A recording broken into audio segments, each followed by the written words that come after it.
It's an ancestral art that's been going on for generations, sometimes thousands and thousands of years. It gives me chills to think that somebody in the spirit world standing over the shoulder, smiling about that, as somebody's making a piece of pottery.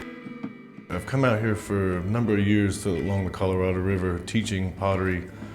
Started coming out here as a kid, but the Herd Museum invited me to come out and teach this class through the Crypt Museum, the Tribal Museum, Colorado River Indian Tribes. The students that we have here for the workshop are working on Mohave effigy pottery. There's been a phase every day for the last 3 days. Thank goodness we have Mohaves here that are taking the class, so we'll actually have some Mohave pottery, not just Mohave style, we'll have Mohave pottery.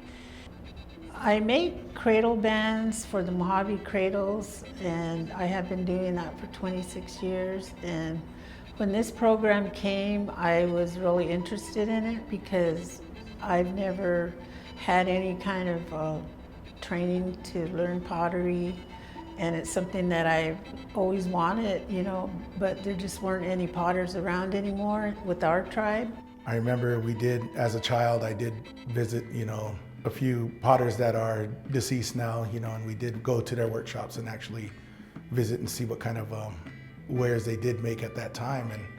And it was really kind of inspiring then, but I never really ever saw myself kind of being a potter in that sense, I guess. Unfortunately, the Mohave pottery, it's almost extinct because we don't really have any active potters.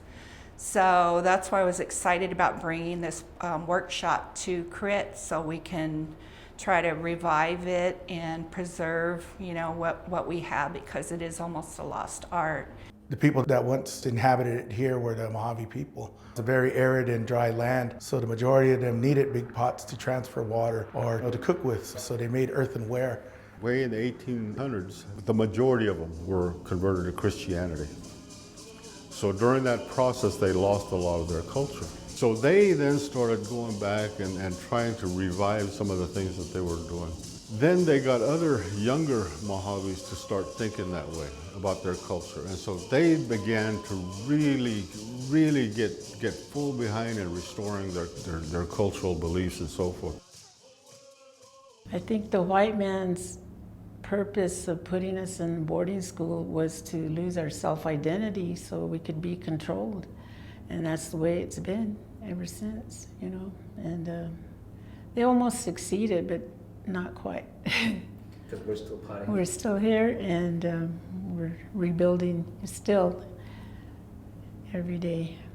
The same designs and elements that we're seeing on the pots we're making and the effigy dolls we're making today have sustained us from thousands and thousands of years. It's the same design. It's still the soul of who we are. There was one potter here, the late Elmer Gates, who was a master at the pottery. We have some of the late Annie Fields, who's Mohave from Fort Mohave and Needles. We do have their collection, and those are two of the most well-known potters. Anytime you read about Mohave pottery, you'll see one of their names. I knew Elmer Gates. He was very active culturally for our tribe, and he is the only one that I can remember that when I was a child, he did pottery. And I was able to watch him, and I know that he did like workshops now and then, but I was too small. A number of years ago, Tony did come here and put on a 2-day workshop. And I always wanted to go work in clay. And I'd never done it before.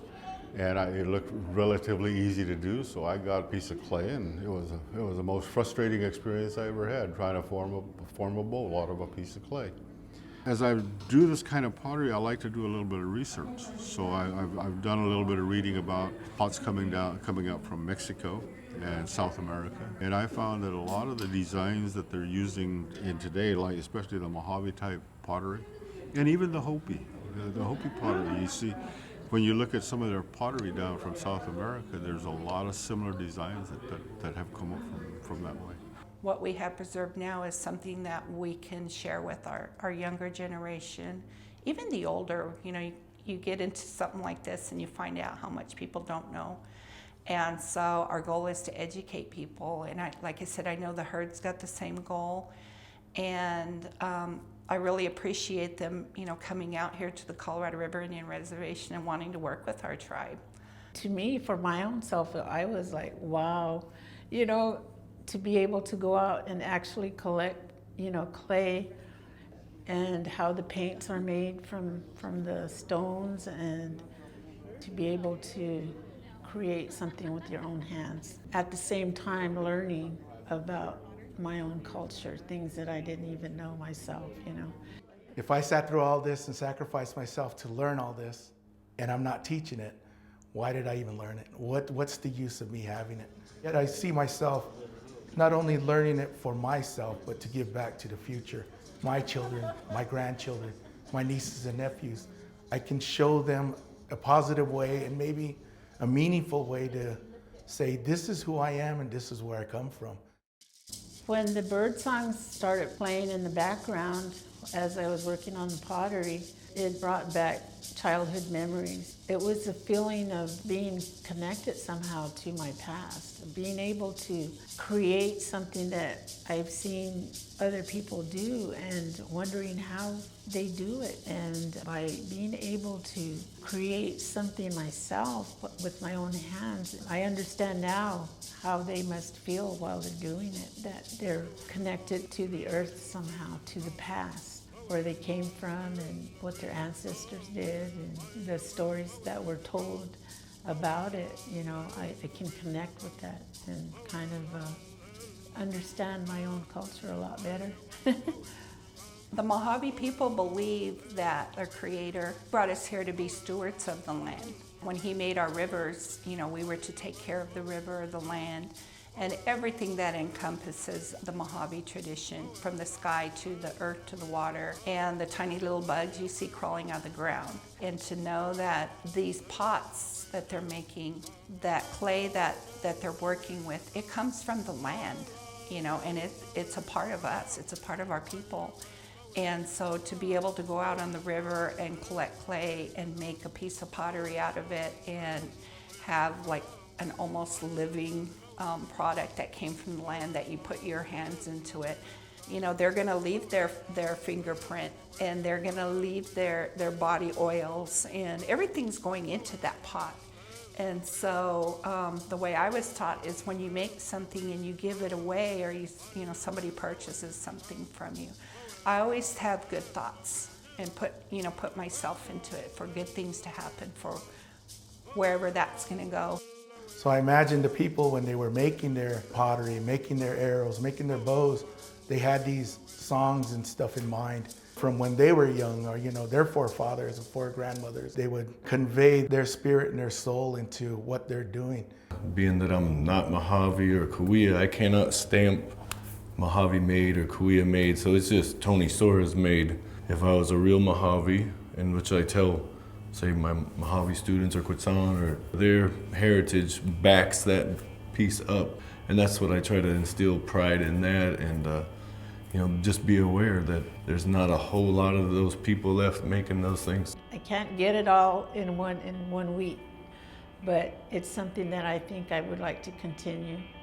The materials that are used to create these things are really just all around us. All we have to do is look. I'd really like to go and learn the whole process of, harvesting it, mixing it, kneading it, and then making the pots and then firing it, along with painting as well. A lot of times people think that Indian tradition is doing the ceremonies, wearing the feathers, singing and dancing and wearing moccasins and wearing Indian type clothes. What period of time are you going to say is authentic Indian culture? To me, Indian culture is really a state of mind, how you are. Societies are constantly evolving. Cultures evolve. Like it or not, the culture, the society that we're living in today is Indian culture.